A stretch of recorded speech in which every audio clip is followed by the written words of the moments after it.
Winters आ चुके हैं, तो क्या आपको भी मेरी तरह बिल्कुल हैवी मेकअप करना नहीं पसंद है? या फिर आपका मेकअप बहुत ही केकी हो जाता है, ड्राई हो जाता है? तो आज मैं ऐसा मेकअप बताऊंगी जो बहुत ही इजी होगा और किसी भी पार्टी फंक्शन या एंगेजमेंट में आराम से कर पाओगे। एंड साथ ही साथ कुछ ऐसे टिप्स एंड ट्रिक्स भी बताऊंगी जो आपके मेकअप के लिए बहुत ही यूजफुल रहेंगे। तो सबसे पहली एंड मेन टिप्स यही है कि सबसे पहले आपको अपने कपड़े पहनने हैं।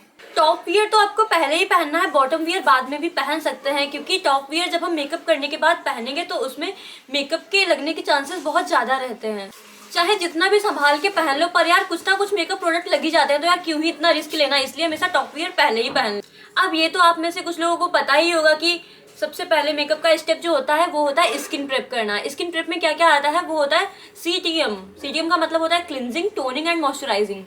और हाँ, मेकअप करने के 10-15 मिनट पहले ही फेस वॉश कर लेना, क्योंकि फेस वॉश करने के तुरंत बाद मेकअप नहीं स्टार्ट करना है। तो सबसे पहला स्टेप होता है क्लिनजिंग। तो सबसे पहले हम करेंगे क्लिनजिंग से स्टार्ट। आप कोई भी क्लिंजर ले सकते हैं, मेरे पास ये ओपल का क्लिंजर है, इसलिए हम क्लिंजर से पहले अपने फेस को अच्छे से क्लीन कर लेंगे। पूरे फेस पे अच्छे से करना है। देन इसको करने के बाद इसको टिश्यू पेपर की हेल्प से इसको रिमूव कर देना है। तो क्लिंजिंग तो मेरा हो चुका है, और अगर आपके पास कोई भी टाइप का क्लिंजर नहीं है तो आप किसी भी ब्रांड का वेट वाइप से अपना फेस आराम से क्लीन कर सकते हैं। स्किन प्रेप के लिए सेकेंड स्टेप होता है हमारा टोनर। टोनर की जगह पे अगर आपके पास टोनर नहीं है तो आप रोज वाटर भी यूज कर सकते हैं, बिकॉज रोज वाटर को हम एज अ टोनर यूज कर सकते हैं। रोज वाटर को कॉटन की हेल्प से या फिर आपके पास स्प्रे बॉटल है तो उससे भी स्प्रे कर सकते हैं।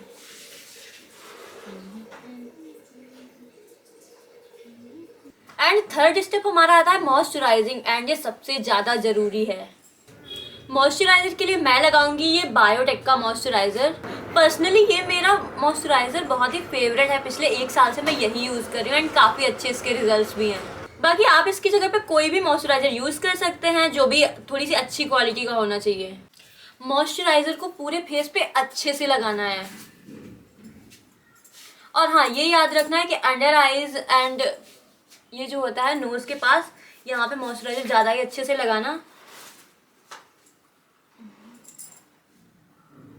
और हाँ, अगर आपकी स्किन कुछ ज़्यादा ही एक्सेस ड्राई है, वैसे विंटर्स में तो मोस्टली सबकी ड्राई ही रहती है, पर अगर आपकी एक्सेस ड्राई है तो आप उसके लिए मॉइस्चराइजर थोड़ा सा ज़्यादा ही लगाना। एंड आईज को भी अच्छे से हाइड्रेट करना है। तो मॉइस्चराइजर के बाद आता है हमारा कलर करेक्टर। कलर करेक्टर वहाँ पे यूज़ करते हैं जहाँ पे आपके डार्क सर्कल है या फिर डिसकलरेशन होती है, जैसे मेरा ये एरिया है, ये है यहाँ पे यूज़ करते हैं। बाकी पूरे फेस पे नहीं लगाना होता है। बट हाँ, अगर आपके पास कोई भी करेक्टर नहीं है तो आप उसकी जगह पे यूज़ कर सकते हैं कोई भी अपनी स्किन टोन का डार्क कंसीलर या फाउंडेशन, जो करेक्टर का काम अच्छे से कर देगा। मैं यूज़ करूँगी ये मेकअप स्टूडियो का ओरिएंटल शेड। बस जहाँ जहाँ पे डिसकलरेशन है या फिर डार्क सर्कल्स के नीचे ही बस यूज़ करना है।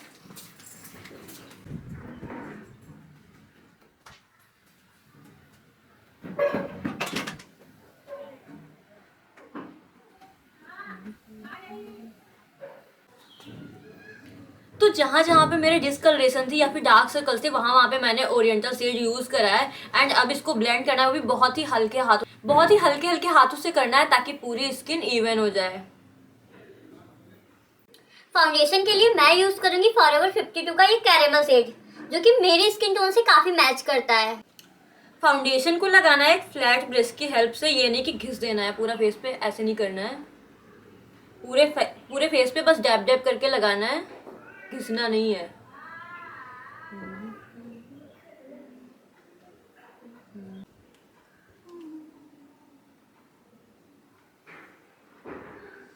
और हाँ, ये भी याद रखना है कि फाउंडेशन को जल्दी ही ब्लेंड करना है। ऐसा नहीं करना है कि फाउंडेशन लगा के छोड़ दिया फिर वो ड्राई हो जाता है तो अच्छे से ब्लेंड नहीं हो पाता। ये भी याद रखना है कि ब्यूटी ब्लेंडर एक अच्छी क्वालिटी का होना चाहिए, ब्रांड का होना चाहिए, क्योंकि जो लोकल वाले ब्यूटी ब्लेंडर आते हैं उनमें मेकअप अब्जॉर्व हो जाता है तो उतने अच्छे से फिनिशिंग नहीं आ पाती है एंड ब्लेंडिंग भी बहुत अच्छे से नहीं होती है। मेरा है PSC का, ये भी काफ़ी अच्छा ब्यूटी ब्लेंडर। और हाँ, जो प्रोडक्ट आप फेस पे लगा रहे हो साथ ही साथ वो नेक पर भी लगाने हैं, वरना नेक एंड फेस बिल्कुल अलग अलग लगेगा, इसलिए साथ ही साथ नेक पर भी अप्लाई करते जाना। हमेशा ना फाउंडेशन को डैब डैब करके ही ब्लेंड करना है, ऐसे नहीं करना कि एकदम से घिस देना है। वरना इससे पूरा बेस निकलने के चांसेस रहते हैं। देख सकते हो कि फाउंडेशन के बाद कितनी अच्छी फिनिशिंग आई हुई है। अब मैं लगाऊंगी थोड़ा सा फेयर शेड का फाउंडेशन या फिर कंसीलर। जो भी हाइलाइटिंग एरिया है हमारे, जैसे ये चिक बोन हो गया या फिर ये फोरहेड पे, यहाँ पे हो गया, यहाँ पे हो गया, यहाँ पे हो गया, बस वहीं पे यूज़ करना है। बहुत ज़्यादा क्वांटिटी नहीं ले।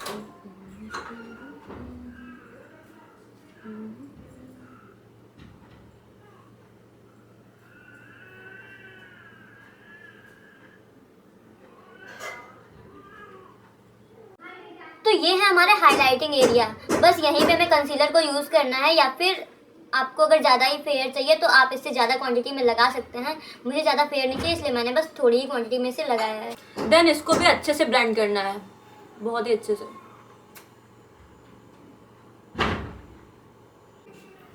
और हाँ, साथ ही साथ ये ब्यूटी ब्लेंडर ईयर पे भी लगा देना है। कोई एक्स्ट्रा प्रोडक्ट नहीं लेना है, बस ऐसे ही कर देना है, वरना ये अलग लगेगा।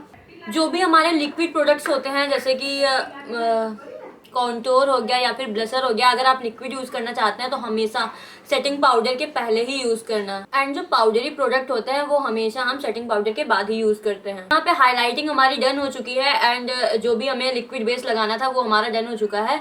अब इसके बाद हमें करना है सेटिंग पाउडर। और हाँ, ये ध्यान रखना है कि सेटिंग पाउडर तुरंत ही नहीं करना है, थोड़ा सा वेट भी करना पड़ेगा। बिकॉज अगर हम तुरंत ही सेटिंग पाउडर कर लेंगे तो उसके बाद हमारे स्किन में पैचेस पड़ने के चांसेस बहुत ज़्यादा रहते हैं। क्योंकि जब हमारा बेस हल्का सा गीला होता है ना, तो उस पर हम अगर सेटिंग पाउडर लगाएंगे तो यहाँ पे पैचेस पड़ जाते हैं, जो कि बहुत ही गंदा लगता है। और ये हमेशा से याद रखना है कि ब्यूटी ब्लेंडर अच्छी क्वालिटी का होना चाहिए, बिकॉज ब्लेंडिंग बहुत अच्छी होनी चाहिए, तभी आपका मेकअप बहुत अच्छा रहेगा और दिखने में भी बहुत खूबसूरत लगेगा। सेटिंग पाउडर मैं यूज़ करी हूँ मेकअप स्टूडियो का सेटिंग पाउडर। और ये बात ध्यान रखनी कि अंडर आइज के नीचे बहुत ही अच्छे से करना है, बिकॉज यहाँ पर का बेस हटने के चांसेस ज़्यादा रहते हैं, बिकॉज क्रीज लाइन पड़ जाती हैं। अंडर आइज पे अच्छे से सेटिंग पाउडर रखना है। एंड यहाँ पे, क्योंकि यहाँ पर भी स्माइल लाइंस पड़ जाती हैं, क्रीज लाइन पड़ जाती हैं, तो यहाँ पे अच्छे से रखेंगे। अब कुछ लोग पाउडर पफ की हेल्प से भी सेटिंग पाउडर लगाते हैं। आपको जैसे भी कंफर्टेबल हो आप वैसे ही लगाना। मुझे ब्रश से ज़्यादा सही रहता है, इसलिए मैं ब्रश से ही लगाती हूँ। अब मैं यूज़ करूँगी पीएसी का ये कॉम्पैक्ट,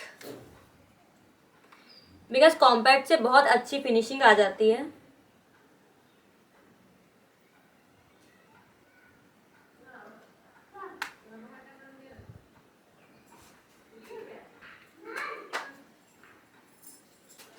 तो अब बारी आती है ब्रॉन्जिंग की। मैं यूज कर रही हूँ पीएसी का ब्रॉन्जिंग पैलेट।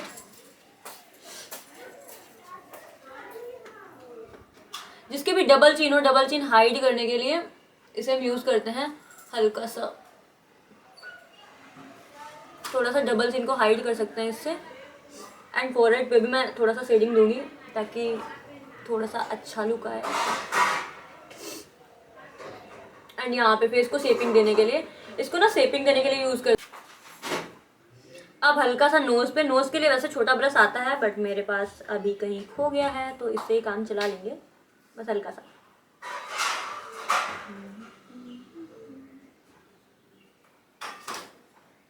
अब यूज करेंगे ब्लशर। पीएसी का ब्लशर पर्सनली मेरा ब्लशर बहुत ज़्यादा ही फेवरेट है, मुझे बहुत पसंद है ब्लशर लगाना।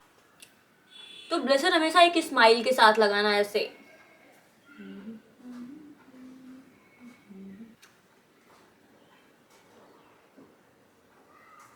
एंड थोड़ा सा नोज पे भी, थोड़ा सा चिन पे। आपको ये भी याद रखना है कि ब्लशर ना थोड़ा ज़्यादा ही लगाना है, बिकॉज ये थोड़ी देर बाद उड़ जाता है अपने आप से।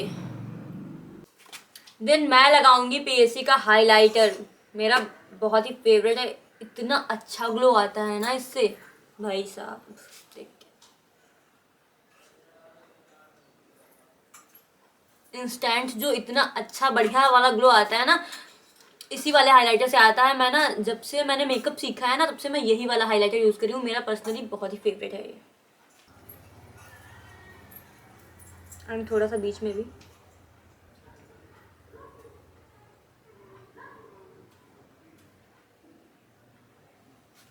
इतना लगाने के बाद अब हम करेंगे eye makeup, because eye makeup के पहले मेकअप ना बहुत ही अधूरा लगता है। तो अब हम करेंगे आई मेकअप, बाद में थोड़ा सा फिनिशिंग करेंगे, टचअप देंगे, मतलब कि इसके बाद मैं यूज करूंगी, सबसे पहले करूंगी आईब्रो फिलर। ये मैं यूज करूंगी स्विस ब्यूटी का।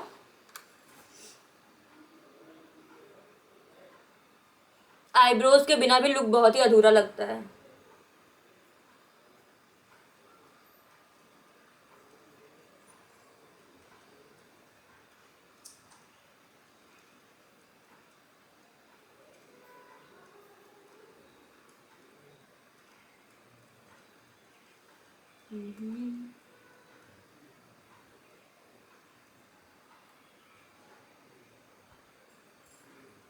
देन यूज करना है setting powder. Sorry, setting powder के लिए आप छोटा ब्रश ले सकते हैं, बट मेरे पास अभी नहीं है, तो मैं इसी से काम चला लूंगी। आई शैडो पैलेट के लिए मैं यूज करूंगी ये पीएससी की वाइब वाली पैलेट। मुझे ये ना काफी पसंद है क्योंकि इसमें इतने प्यारे प्यारे से शेड्स हैं। अगर आप एक ये वाली पैलेट में इन्वेस्ट कर लोगे ना, तो आपको किसी भी दूसरी पैलेट की जरूरत ही नहीं पड़ेगी। इसमें इतने प्यारे प्यारे शेड्स हैं, सब कुछ इसमें मिल जाएगा। यहाँ तक कि ब्लैक एंड येलो भी, जो कि बहुत ही कम पैलेट्स में मिलता है, इसमें सारे मिल जाएंगे। तो सबसे पहले मैं यूज करूंगी ये वाला शेड ब्राउन, ये वाला।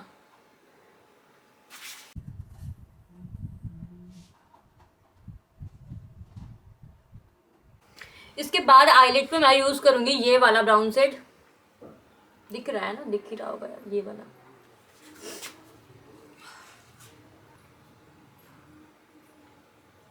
अगर आपको आई मेकअप में कुछ भी समझ में नहीं आ रहा है कि आपको कौन सा कलर रखना चाहिए, तो ब्राउन बेस्ट रहता है, काफ़ी अच्छा भी लगता है और बहुत ही सिंपल है।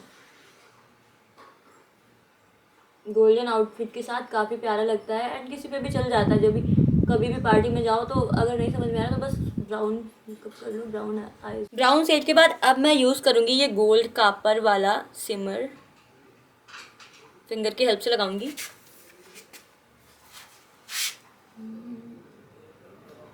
बस आईलिड पे रखना है और पूरे में अच्छे से फैला देना है।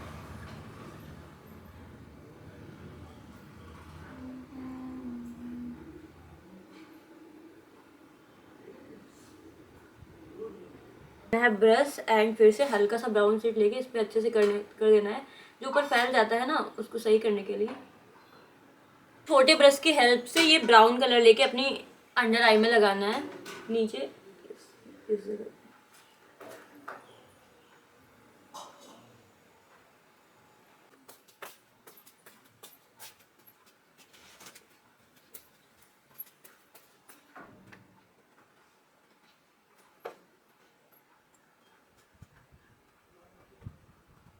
अब ये इनर कॉर्नर पे हाइलाइटिंग करना बिल्कुल भी नहीं भूलना है, बहुत ही अच्छा लगता है। बाय द वे छोटे ब्रश से किया जाता है, पर यार मेरे ब्रश कहाँ गुम हो गए मुझे खुद नहीं पता। आज दिखाऊंगी स्विस ब्यूटी का आईलाइनर।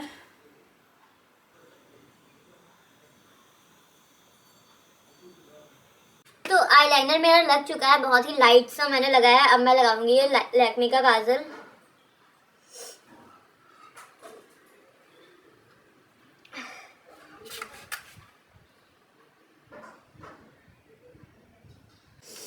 गाइस, काजल लगाने में मेरी सारी हालत ख़राब हो जाती है क्योंकि मेरी आइज़ ना बहुत ही वाटरी हैं, तो काजल लगाने में बहुत ही दिक्कत होती है। जिनकी वाटरी आइज़ होती है ना, उनको काजल लगाने में बहुत ही प्रॉब्लम होती है।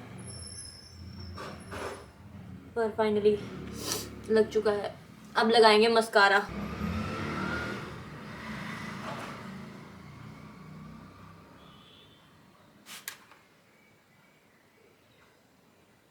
और ये याद रखना है कि मस्कारा हमेशा लोअर लैश पे लगाना है, जिससे अलग ही लुक आता है। कुछ लोग होते हैं ना कि लोअर लैश पे नहीं लगाते हैं, अपर लैश पे लगाकर ही छोड़ देते हैं, जिससे वो लुक नहीं आ पाता गाइज।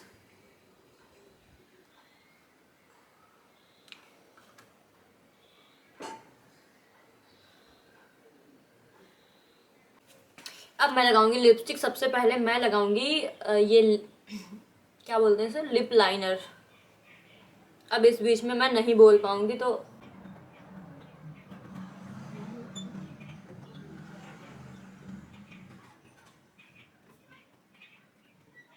लिपस्टिक के लिए मैं लगाऊंगी ये ब्लू हेवन का बहुत ही लाइट शेड है। चलो लगाते हैं, क्योंकि मुझे हल्का सा ब्राउन टच रखना है अपने लिप्स पे।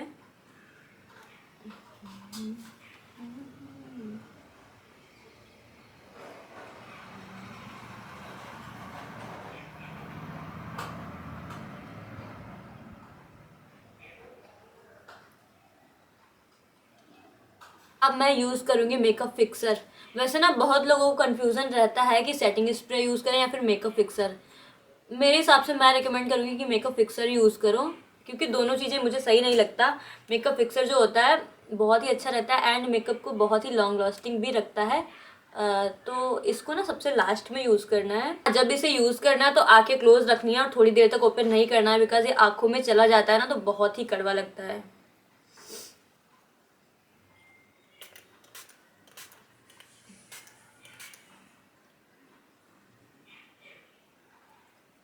मेरा ये है वाटरी बेस का मेकअप फिक्सर।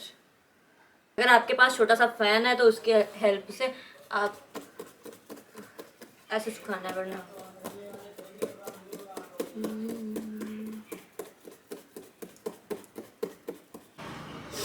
अब ये ड्राई हो चुका है एंड मेरा मेकअप हो चुका है कंप्लीट। अब लास्ट में लगाएंगे ये ब्लैक कलर की बिंदी। बस बिंदी के बिना लुक तो अधूरा ही रहता है अगर आप इंडियन हो।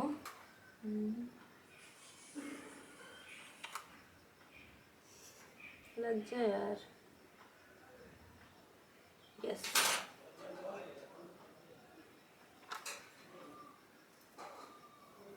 तो मेरा मेकअप हो चुका है कंप्लीट। रुको थोड़ा क्लोजअप करके दिखा देती हूँ। मेकअप ना बहुत ही लॉन्ग लास्टिंग रहेगा, समथिंग 8 से 10 घंटे तो चल ही जाएगा। तो आप लोगों को कैसा लगा कमेंट सेक्शन में मुझे ज़रूर बताना, और अगर हाँ कोई कमी भी हो तो भी कमेंट सेक्शन में बताना, मैं नेक्स्ट टाइम से सुधारूंगी।